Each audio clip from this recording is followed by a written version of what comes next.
A billionaire stood in the shadows of his own mansion, watching through a window as his wife struck his 6-year-old daughter across the face. But here's what made it worse. She had no idea he was there. For 3 weeks, he'd been living as a stranger in his own home, disguised as the gardener, documenting every moment of abuse. And when he finally revealed who he was, the look on her face was worth every second of torture he endured. But before I tell you how this ends, do me a quick favor. Smash that subscribe button right now and turn on notifications, because stories like this, stories about justice, revenge, and standing up for the innocent, they're what we do here. You won't want to miss what happens next. Now, let's get into it.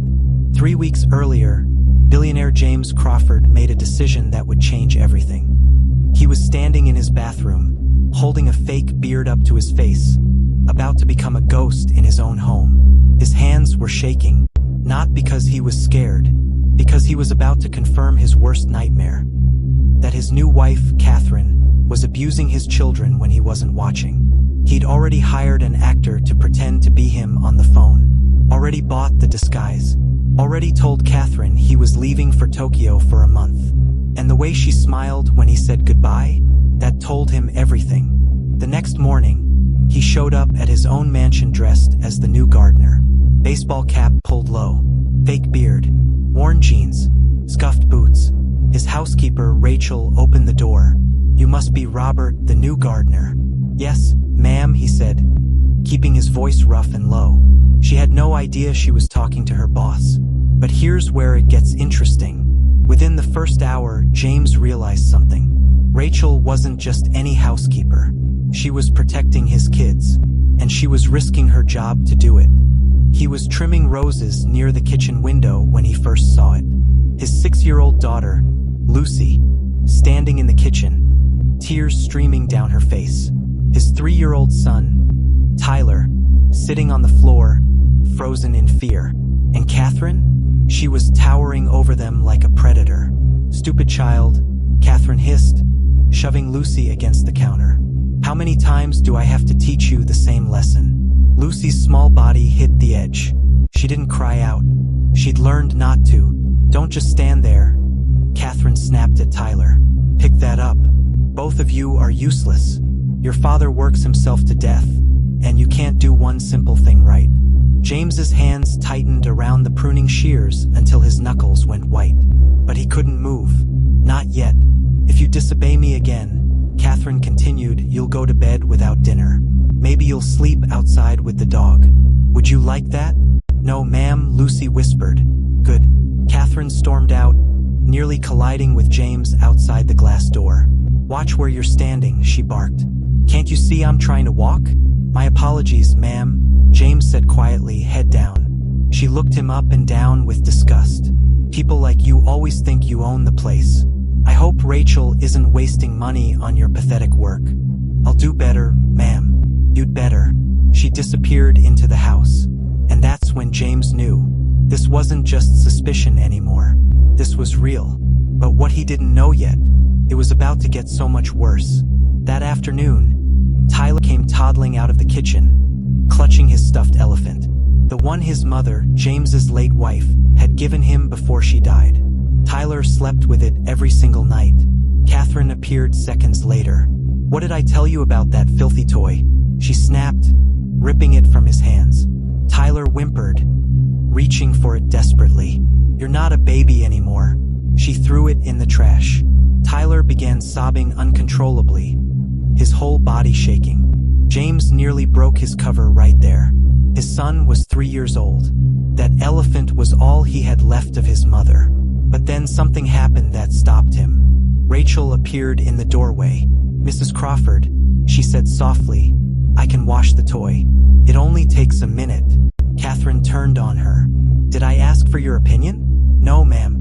"Then keep it to yourself. You're the help, not the parent." Rachel lowered her gaze. "Yes, ma'am."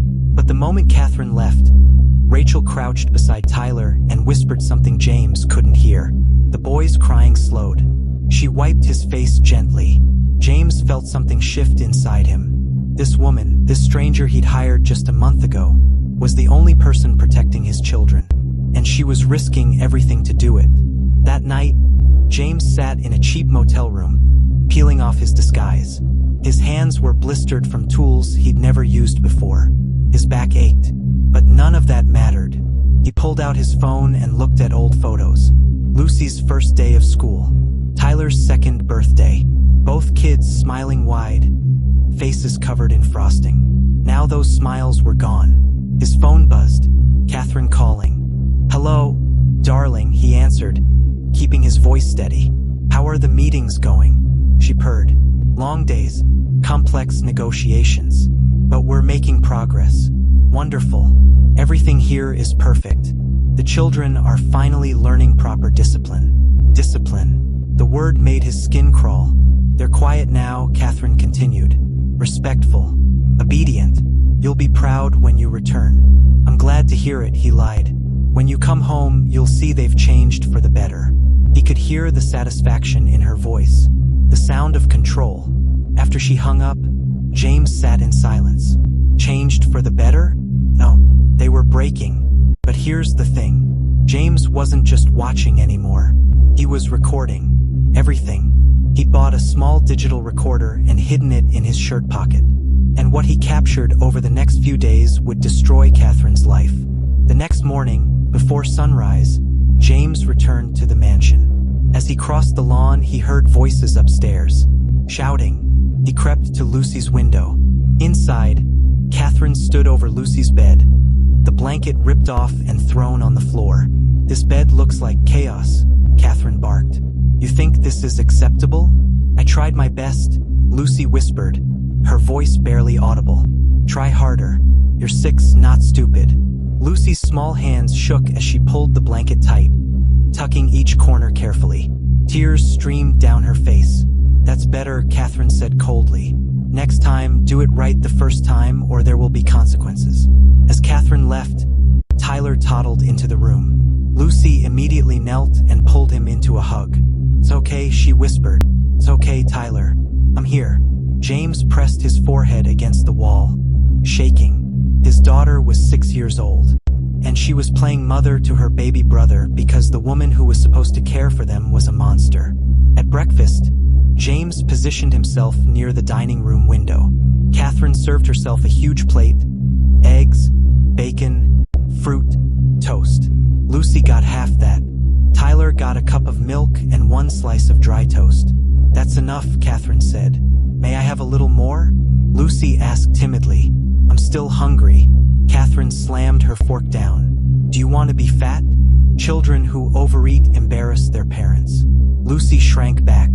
"No, ma'am." "Then eat what you're given." Rachel appeared quietly. "Mrs. Crawford, perhaps the little one could have." "Are you questioning how I feed my stepchildren?" Catherine cut her off sharply. "No, ma'am," Rachel said quickly. "Good. Because if you want to keep this job, remember your place." When Catherine left, Rachel immediately returned with a small plate of fruit and set it beside the children. "Eat quickly," she whispered. "Don't let her see." James watched through the glass, his throat tight, and that's when it hit him. Rachel wasn't just protecting his kids out of kindness. She was doing it because she'd seen this before. Somewhere. Somehow. At lunch, he sat with her under the oak tree. "Can I tell you something?" Rachel asked. "Of course." "I once worked for a family where the father was cruel," she whispered. "He yelled at his son constantly. I stayed quiet because I needed the job. Later, I heard the boy went to live with his grandmother. I swore I'd never stay silent again." Their eyes met. "You shouldn't have to choose between doing right and keeping your job," James said. "I don't care anymore," she replied. "No child deserves to be afraid in their own home." James wanted to tell her everything right then, but he couldn't. Not yet, because what he was about to capture on his recorder would change everything. The next day, James was raking leaves when he heard Catherine's voice through the kitchen window. "Low, cold, poisonous. What is this, Lucy? This my drawing." "Of what?" "Of Mommy." There was a pause. Then Catherine laughed. "That's not me." "No," Lucy said softly. "My real mommy." The sound of paper ripping filled the air. "Your real mother is gone," Catherine said. "You'll respect me now." James felt his stomach twist. Lucy had drawn a picture of her late mother, and Catherine had just destroyed it. But heard something that made his blood run cold. That night, the recorder caught Catherine on the phone. "They're finally behaving," she said to someone. "Fear works better than love. Love makes children weak and spoiled." James listened to the recording 3 times, his hands trembling. Every word was another piece of evidence, another nail in her coffin. But he still needed one more thing. He needed witnesses. 2 days later, Catherine cornered Rachel in the kitchen.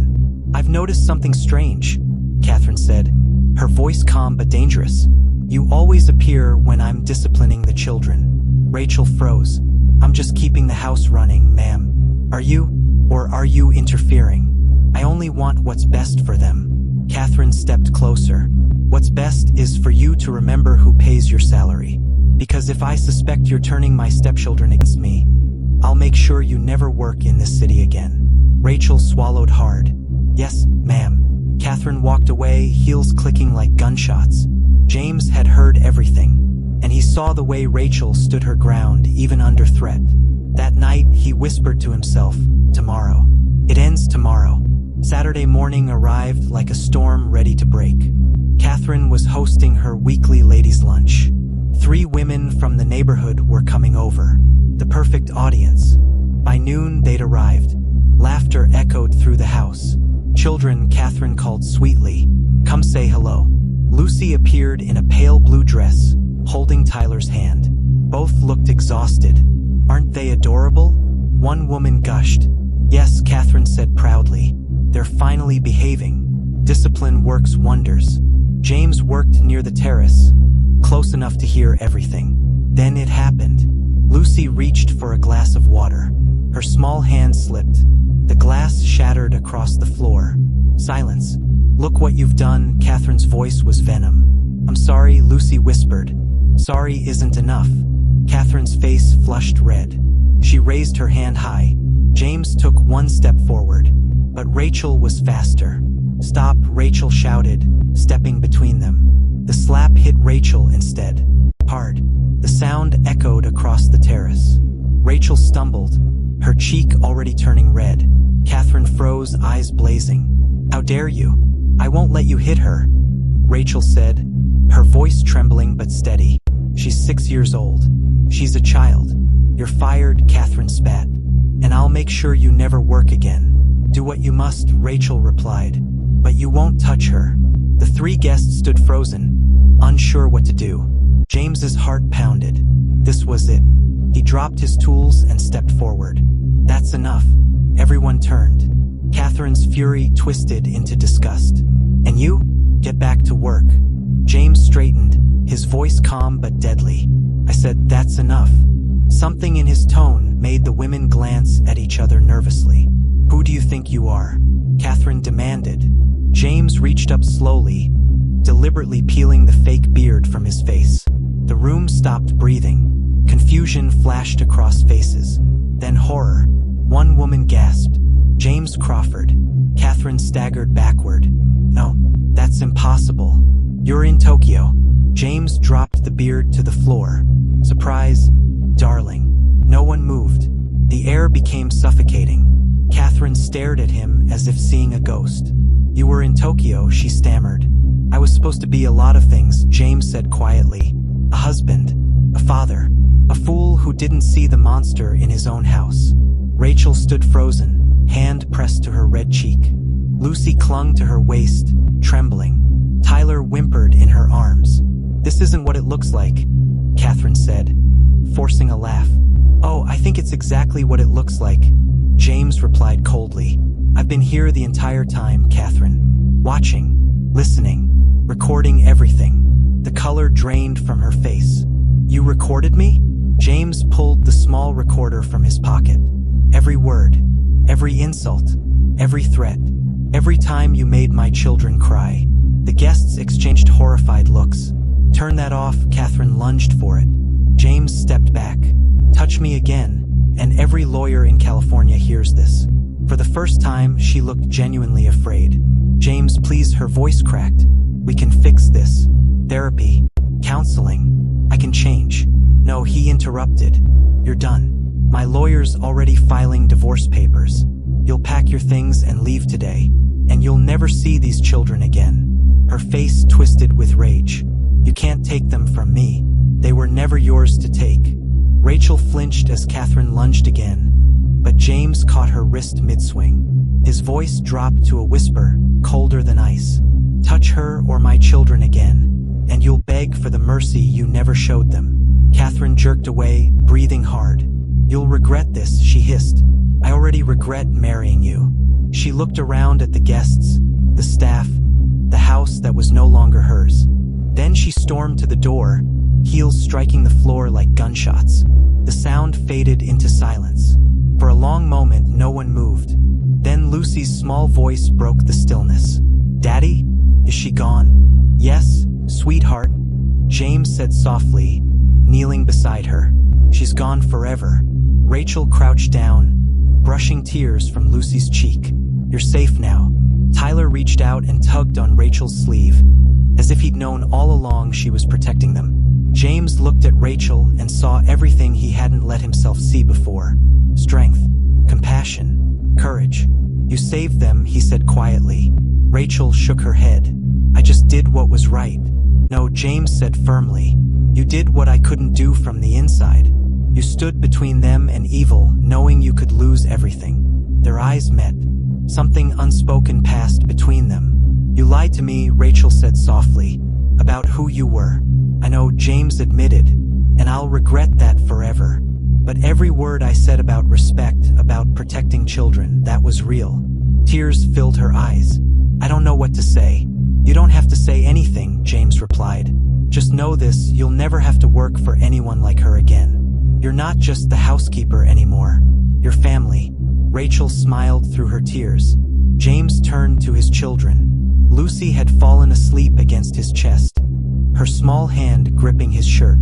Tyler, curled in Rachel's lap, breathed peacefully for the first time in weeks. The house felt different now. Not cold and fearful, but calm. Safe. James exhaled, the weight finally lifting. "It's over," he whispered. Rachel nodded.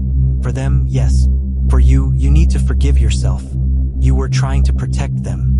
James looked down at his children, their faces peaceful at last. "You sound like you've lost something too." "I did," Rachel admitted. "But today I think I found something worth keeping." Outside, afternoon sunlight poured through the windows, painting everything in gold.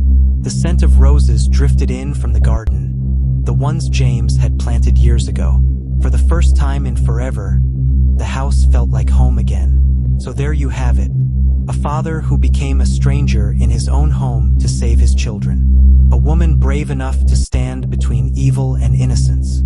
And justice served in the most powerful way imaginable. If the story moved you, smash that like button right now. Subscribe to Echoes of Hope Stories for more emotional, powerful stories that'll keep you on the edge of your seat. Hit that notification bell so you never miss the next one. Drop a comment below. What shocked you most? Would you have done what James did? Or confronted Catherine directly? I want to hear your thoughts. Remember, the greatest act of love is doing whatever it takes to protect those who can't protect themselves. Even if it means becoming invisible in your own life. Thanks for watching. I'll see you in the next one.